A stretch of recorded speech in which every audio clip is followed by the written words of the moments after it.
Is going on, gents? It's R.P.M. here, coming at you with another episode of Hockey Mask Time. Now, before I get started, let us bow our heads and recite the HMT motto, shall we? A man can only take so much disrespect before he finally decides today's the day. Gentlemen, the culling continues.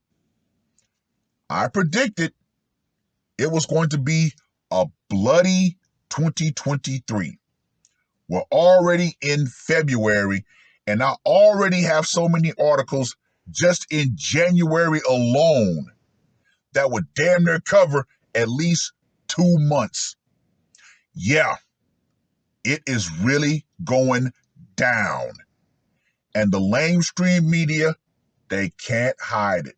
Google is my friend. However, gentlemen, this is still a community participation project. So if you know something in your local area that went down, leave it in the comment section. Now, this article was published on the 2nd of February. Husband charged in wife's deletion after telling Maryland police where to find her body. Gentlemen, this falls into the category of the tired man. And I'm going to explain that when I'm done with this article.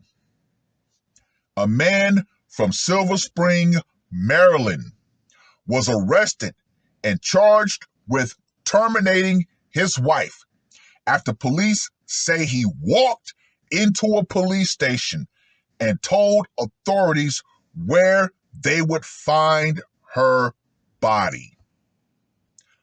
Very interesting.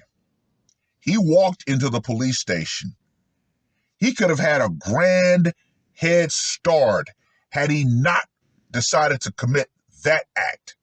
However, once again, this is definitely a man who was tired of his situation. Now, let me just go ahead and say this right here. Woo! Dennis Morris Hennett Jr., 29, went to the Rockville City Police Department just before 1 a.m. on Wednesday and requested to speak with a homicide detective. Montgomery County Police said. Hennett then said that the officers would find his wife deleted in their home on Lanier Drive, according to police. Officers went to the home and found 28-year-old Teresha Pendarvis with trauma to her body. She was pronounced deleted at the scene, police said. At the time, police took Hennett to the Montgomery County Police headquarters to be interviewed by detectives. Hopefully, at that point, they'll establish a motive as to why he decided to put on the mask. Hennett was transported to the Montgomery County Central Processing Unit and charged with first-degree termination. He is currently being held in jail without bond. Well.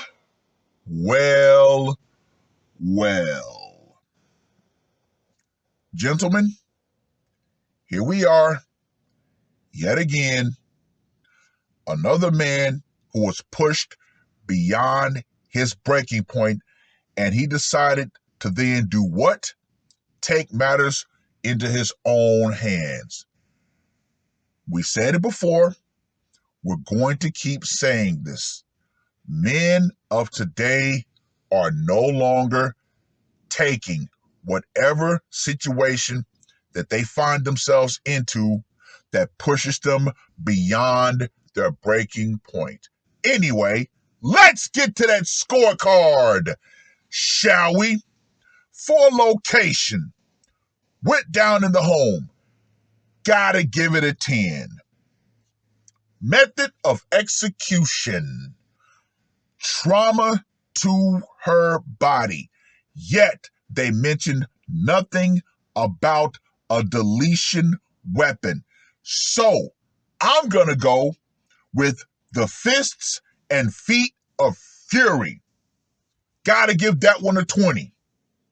Psychological impact, I'm going to give this one a 5. And for the brutality factor, up close, personal, looks like she suffered a massive beatdown, so I gotta give that one a 20 as well. So, Dennis, the Menace Hennett, gets a score of 55. Now let's circle back to what I said in the first beginning of this. This man was tired. The fact that he walked into a police station and said, yes, I did this. That was not a man full of rage. That was a man who finally reached the end of his line. He reached the end of his rope. Yeah, he could have had a massive head start had he decided not to go to the police. But guess what? He didn't even want to go that route. He did not want to be pursued by police. So he said, yes, I did this. So whatever happened between him and his wife, he decided he would rather go ahead and be put behind bars. He decided, you know what? I'd rather spend the rest of my life in jail than spend another minute dealing with you. Now, the man could have just been crazy. However, a crazy person doesn't voluntarily turn himself in. Yeah, this man was obviously tired. And, hey, the man got pushed too far. So what did he do? As Coach Red-Pill would say, he turned around, looked her right in her eyes, and proceeded to fuck her up. It is what it is. Well, I've rambled on long enough. Read the article, if you will. Let me know what you guys think. Gentlemen, I have a particular article that was sent to me by Multi-Awesomeness. Brother, I really appreciate that. However, I'm not going to make that one into an HMT. It has all the aesthetics. However, there's one key detail. I'm going to sit on that and see if anybody else covers it. One person so far has covered it, but I'm not going to reveal who that person is until I cover said article. But back on this topic. Women around the world, I know you're not going to heed this warning, but I still have to give it to you anyway, just to show just a little bit of concern. The power you think you have by this corrupt system that allows you to do whatever you want, whenever you want, to whatever man you want, is going to go out. Feminism and the idea that you're going to be continuously protected by some invisible force field is going to go out right along with it. Because once again, when a man finally reaches that point of no return, there's going to be no one there but you and him. And guess what? Once you've become the bane of that man's existence, he's going to take matters into his own hands. It is what it is. That's all I got to say for this one. RPM, I am out. Murder on my mind, yeah. Losing all my hope, yeah. I'ma do the crime, yeah. Fuck the red or blue, I'ma take the black pill, yeah. Fuck the red or blue, I'ma take the black pill.